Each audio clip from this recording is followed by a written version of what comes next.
इयत्ता 11वीत शिकते। माझ्या शाळेचे नाव कै माध्यमिक विद्यालय बडसाने, तालुका साक्री, जिल्हा धुळे आहे। आमच्या प्रोजेक्टचे नाव पाणी अडवा पाणी जिरवा आहे। समस्याचे कारणे: वाढती लोकसंख्या आणि शहरीकरणामुळे पाण्याची मागणी झपाट्याने वाढत आहे। त्याचबरोबर प्रदूषण आणि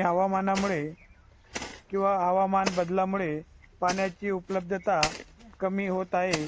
अनेक ठिकाणी पाणी टंचाई इतकी तीव्र आहे की लोकांना पिण्यासाठी आणि स्वच्छतेसाठी पुरेसे पाणी नाही।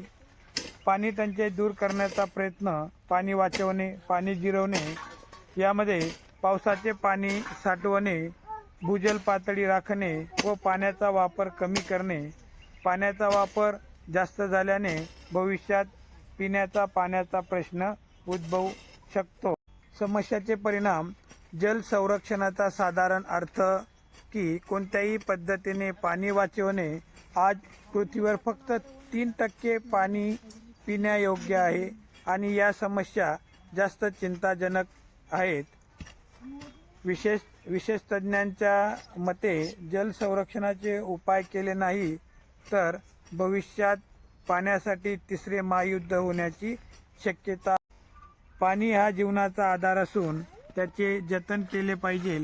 पाणी अडवा पाणी जिरवा या समस्यासारख्या माध्यमातून आपल्याला पाणी टंचाईवर मात करता येते। रेन वॉटर हार्वेस्टिंग, भूजल पातळी राखणे, पाण्याचा वापर कमी करणे, प्राणी व वनस्पती यांना जगण्यासाठी पाणी आवश्यक आहे। समस्येवर उपाय: पाणी हे निसर्गाद्वारे मनुष्याला मिळालेली अनमोल भेट आहे आणि त्याचे मूल्य लावणे कठीण आहे। पाण्याशिवाय जीवनाचे महत्त्व नाही आणि अस्तित्व नाही। मग हे जीवन प्राण्यांचे असो वा मनुष्याचे। परंतु आजच्या युगात माणसाच्या निष्काळजीपणामुळे धर्तीवर पाण्याची कमी सारख्या समस्या निर्माण झाल्या आहेत, ज्याचा परिणाम स्वरूप आज खूप सारे कठीण पाण्याच्या अभावाने कोरडे पडले आहेत।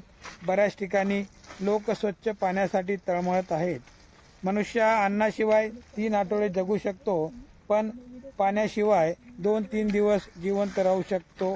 परंतु अर्ध्यापेक्षा जास्त भागावर पाणी आहे, परंतु मानव हा पाण्याचा अतिरिक्त अपव्यय करीत आहे। पाणी वाचवा, जीवन वाचवा, जल संरक्षणाची तयारी। पाणी वाचवून सर्वांना पाण्याचे महत्त्व समजावून द्या। पाण्याने सर्वांची तहान भागवते व पाण्याने शेतकऱ्यांचे पीक उगवते। पाण्याचा नेहमी ठेवा मान, तेव्हाच देश बनेल महान। यावरून आपणास समजते की पाणी हे जीवन आहे।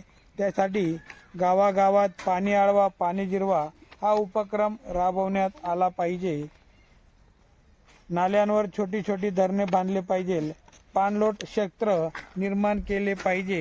रेन वॉटर हार्वेस्टिंग, पावसाचे पाणी जमिनीत पुरवून त्यासाठी खड्डे आणि विहिरीचा वापर करू शकतो। पावसाचे जास्तीत जास्त पाणी अडवून जमिनीत जिरू शकतो। तसेच भविष्यात येणाऱ्या अडचणीवर मात करता येऊ शकते।